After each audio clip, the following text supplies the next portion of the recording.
diamond-shaped tetrahedrons. So each of those each facet of the tetrahedron is actually a movie being projected onto a white plastic tetrahedron.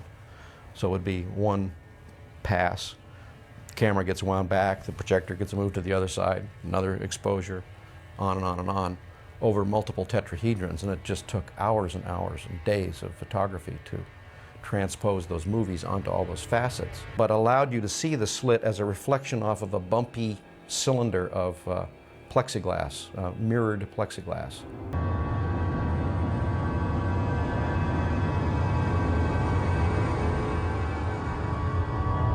It was actually the first thing that Stanley shot on the film, and some of those shots were shot in New York in a very small room using this technique of dabbing little tiny bits of lacquer and enamel paints on water. And looking at this tiny little liquid phenomena blown up on the big screen looked absolutely galactic.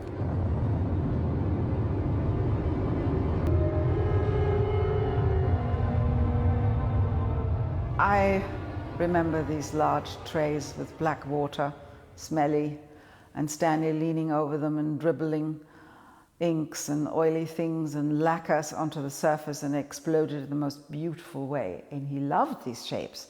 They were very organic. In fact, they followed the same physical law as presumably the cosmos does. And so he was very excited.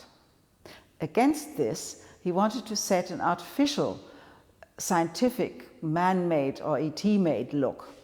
And this is where Doug Trumbull saved the day and came up with these splendid split scan images. Before that, Stanley walked around saying, please draw me an image that doesn't remind me of anything in a color that doesn't exist.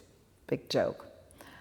We all worked on it. I also did. And we came up with the typical drawings of the day, very 60s looking, and influenced by Magritte and Bonestell and the usual science fiction covers.